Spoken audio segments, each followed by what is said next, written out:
আসসালামু আলাইকুম প্রিয় দর্শক, বিস্তারিত সংবাদের শুরুতেই জানিয়ে দিচ্ছি ফ্রেশ প্রিমিয়াম টি সংবাদ শিরোনামগুলো। সফল সংবাদ চ্যানেলে সবাইকে স্বাগত জানিয়ে শুরু করছি দেশের সংবাদ, জনগণের সংবাদ। প্রথমে এই বিশেষ শিরোনামটি বলছি। হামলা, চাঁদাবাজির অভিযোগ, যশোরে বিএনপির 13 নেতাকর্মী বহিষ্কার। বিস্তারিত থাকছে এই প্রতিবেদনে। এতক্ষণ শিরোনামগুলি শুনছিলেন, এখন বিস্তারিত। প্রিয় দর্শক, আপনার মূল্যবান মন্তব্য কমেন্ট সেকশনে জানিয়ে দিন। ভিডিওটি দেখতে দেখতে চ্যানেলটি সাবস্ক্রাইব করে আমাদের সাথেই থাকুন। আওয়ামী লীগের নেতাকর্মীদের বাড়িতে হামলা, ভাঙচুর, হুমকি ও চাঁদাবাজির অভিযোগে যশোরে বিএনপি ও সহযোগী সংগঠনের 13 নেতাকর্মীকে সংগঠন থেকে বহিষ্কার করা হয়েছে। বুধবার ও বৃহস্পতিবার বিএনপি, যুবদল ও ছাত্র দলের জেলা ও উপজেলা সভাপতির সাধারণ সম্পাদকের স্বাক্ষরিত সংবাদ বিজ্ঞপ্তিতে এসব নেতাকে বহিষ্কার করা হয়েছে। তাদের মধ্যে উপজেলা বিএনপির 5, যুবদলের 4 ও ছাত্র দলের 4 জন। বিএনপির দুপক্ষের মধ্যে সংঘর্ষের ঘটনায় জেলার ঝিকরগাছা উপজেলা বিএনপির আহ্বায়ক কমিটি কার্যক্রম স্থগিত করা হয়েছে। দলীয় সূত্র জানায়, শেখ হাসিনা প্রধানমন্ত্রীর পদ থেকে পদত্যাগ করে পালিয়ে যাওয়ার খবরে দেশের বিভিন্ন স্থানে হামলা, ভাঙচুর, অগ্নিসংযোগ ও লুটপাট হয়েছে। বর্তমান পরিস্থিতিতে বিএনপি ও তাদের সহযোগী সংগঠন নেতাকর্মীদের প্রতি শান্তিপূর্ণ অবস্থান বজায় রাখতে নির্দেশনা দিয়েছে।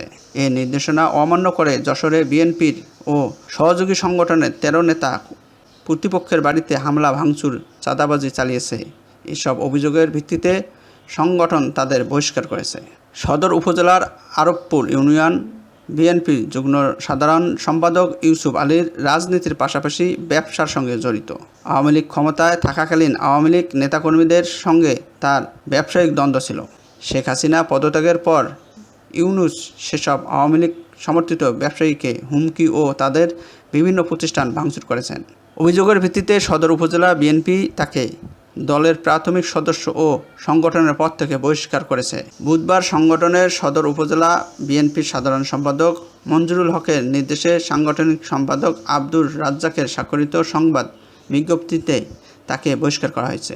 এছাড়া প্রতিপক্ষের নেতাকর্মীদের বাড়ি ও ব্যবসা প্রতিষ্ঠানে ভাঙচুর করার অভিযোগে সদর উপজেলার আরও এক ইউনিয়ন নেতা, মনিরামপুর উপজেলার 1 ও কেশবপুর উপজেলার 2 বিএনপি নেতাকে বহিষ্কার করা হয়েছে। একই অভিযোগে কেশবপুর উপজেলা যুবদলের 3 জন ও সদর উপজেলা যুবলীগের 1 জন সহ 4 জনকে বহিষ্কার করা হয়েছে।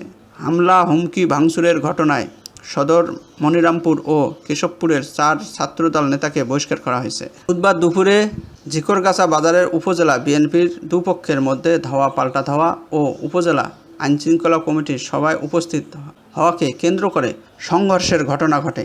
এতে উভয় পক্ষের অর্ধশতাধিক নেতাকর্মী আহত হয়েছেন। এসব কারণে উপজেলা বিএনপির আহ্বায়ক কমিটি কার্যক্রম স্থগিত করেছে জেলা বিএনপি। জেলা বিএনপির যুগ্ম আহ্বায়ক দেলোয়ার হোসেন খোকন বলেন, চলমান পরিস্থিতিতে দলীয় নির্দেশনা অমান্য করার সুযোগ নেই। দলের সব পর্যায়ে নেতাকর্মীদের সতর্ক থাকতে হবে। দেশে অস্থিতিশীল পরিস্থিতির মধ্যে দলীয় শৃঙ্খল ভঙ্গের কারণে বিএনপির, যুবদল ও ছাত্রদলের 13 নেতাকর্মীকে বহিষ্কার করা হয়েছে।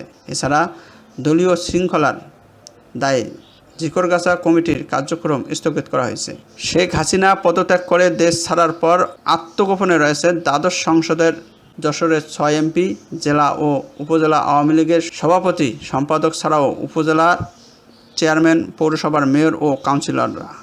তবে আওয়ামী লীগ নেতাদের নির্ভয়ে ঘরে ফেরার আহ্বান জানিয়েছেন বিএনপির নেতাকর্মীরা।